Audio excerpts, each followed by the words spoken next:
Salut à toi et bienvenue sur ma chaîne YouTube. Aujourd'hui je vais t'apprendre à réaliser un décroche-leurre. Ça te permet en fait par exemple quand tu pêches en vertical, que ton leurre il est pris dans une branche ou entre deux rochers, je vais t'apprendre à faire un système qui te permet en fait de sauver dans 80-90% des cas tes leurres. Donc c'est pas très cher, simple à réaliser. Je te montre dès maintenant le matériel qu'il faut. Alors pour ce qui est du matériel, c'est hyper simple. Il va te falloir déjà une corde. Donc là j'ai pris une corde de 20 mètres, 6 mm de diamètre avec une résistance de 360 kg. Ensuite tu vas avoir besoin d'une ficelle. Donc là c'est une ficelle en 4 mm, j'en ai 7,5 m et elle a une résistance de 180 kg. Il va te falloir également des chaînes, donc des chaînettes. Personnellement moi c'est les chaînes, en fait c'est les chaînettes que j'ai pris sur les chaînes des pneus hein, quand il neige. Voilà, ça fait l'affaire. Évitez de prendre des trop grosses chaînes, ça va servir à rien. Vous pouvez aussi trouver par exemple des chaînes avec des clips comme ça, c'est pas mal aussi. Si vous l'avez, sincèrement utilisez-le parce que c'est plus pratique. Et il va vous falloir également un mousqueton. Il existe des mousquetons plus gros, mais personnellement moi je trouve que celui-ci il est parfait hein.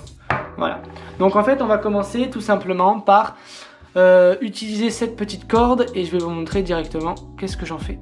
Pour la première étape de notre décroche-leurre, c'est tout simple. En fait on va avoir en plus besoin d'un stylo ainsi que du coup d'un ciseau. On va commencer par prendre deux chaînes. Donc on peut le faire chaîne par chaîne, mais personnellement moi j'ai constaté aucune différence si on prenait deux chaînes. Donc en fait on vient superposer comme ça les deux maillons en bout de chaîne et on vient passer notre ficelle à l'intérieur.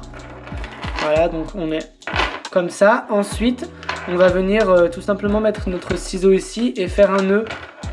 Donc ça c'est vraiment un nœud tout simple, c'est à dire qu'on prend comme ça, comme des nœuds de lacet en fait. On vient comme ça et on serre. Donc c'est vraiment hyper simple. Voilà, on serre. Moi je vais peut-être un peu prendre plus de largeur ici.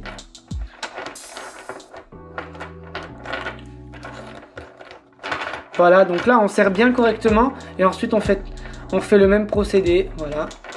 Et on vient serrer vraiment hyper fort. C'est vraiment ici le détail qui fait la différence. Si on ne serre pas fort, on va plutôt laisser nos chaînes au fond de l'eau plutôt que remonter notre leurre. Du coup là on a vraiment un nœud qui est bien serré et on va tout simplement couper avec notre ciseau en fait les extrémités. Personnellement moi j'aime bien laisser un petit peu de marge au cas où si ça se desserre que je m'en rende compte. Et voilà. Donc du coup on arrive à quelque chose comme ça. On a juste à enlever ici notre ciseau et on a vraiment un beau trou comme ça où on va pouvoir mettre notre mousqueton. Donc je fais ça pour les autres et on se retrouve juste après.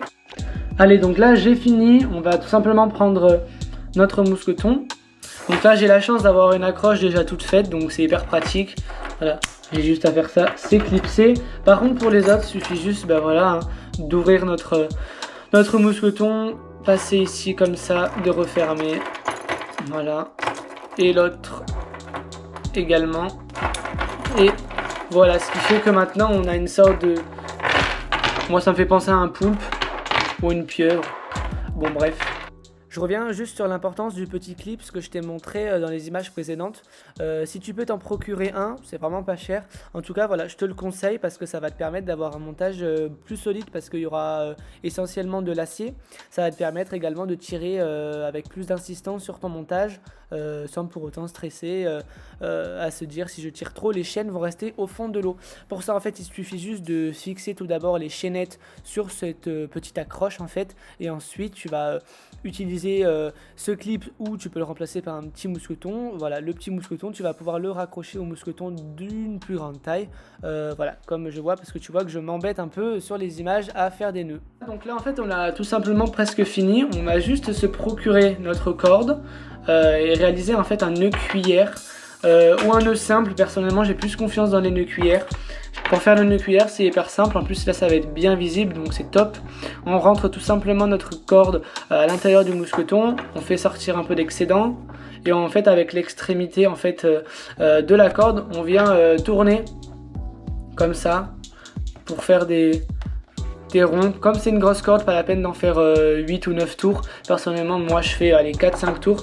C'est largement suffisant. Ensuite, on a une boucle en fait ici qui s'est créée. On va tout simplement passer notre extrémité par-dessous.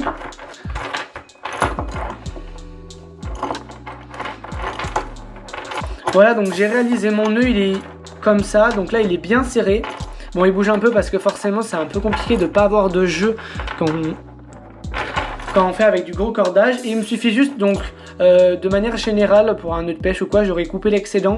Mais là je préfère pas, comme c'est un nœud où on va dire j'ai un peu moins confiance qu'un nœud de pêche parce qu'il n'est pas autant serré. Si je vois par exemple que là, bon, on a combien, on a 7 cm de mou, si je vois qu'on en a 3 d'un coup, ça veut dire que le nœud il s'est desserré. Dans ces cas là je pourrais refaire un nœud.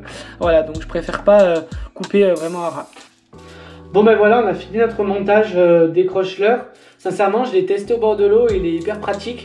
Voilà, tout simplement en fait, pour l'utiliser, tu vas sûrement me poser la question, donc je vais y répondre déjà en amont. Tu as juste à ouvrir en fait le mousqueton.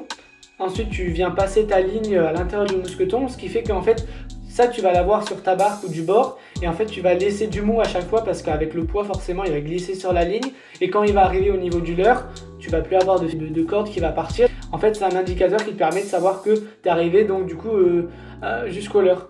Et ensuite, il te suffit juste de tirer sur la corde. Si tu vois qu'il y a du mou quand tu tires sur la corde, ça veut dire que les chaînes, elles n'ont pas encore réussi à, entre guillemets, à bloquer ou à attraper les hameçons. Par contre, quand tu lances et que tu tires avec cette grosse corde et tu vois qu'il y a une résistance, ça veut dire que les maillons là, de la chaîne, ils ont un ou plusieurs hameçons du leurre. Et en fait, en tirant, soit tu vas tout simplement arracher la branche, ou soit par exemple, si c'est au niveau des cailloux, tu vas tordre un hameçon. Mais c'est forcément moins cher de changer un hameçon que plutôt de changer le leurre entièrement. Donc voilà, c'était hyper simple. Maintenant moi ça je vais le garder sur ma petite barque. Et dès que je pêche, voilà, il m'arrive souvent par exemple quand je pêche au jigging rod, il m'arrive souvent d'être accroché. Du coup ça me permet vraiment d'en sauver énormément. Et ça me permet aussi de ne pas perdre trop d'argent. Écoute voilà, j'espère que ce petit tuto t'aura fait découvrir quelque chose. Si tu as bien aimé la vidéo, je te laisse mettre un pouce bleu, ça fait plaisir, ça encourage. Et je te laisse également aller voir mon site internet apprendre-la-pêche-en-ligne.com. Je te mets bien évidemment tout ça dans la description. Et je te remercie d'avoir visionné la vidéo. Et je te dis à bientôt sur ma chaîne.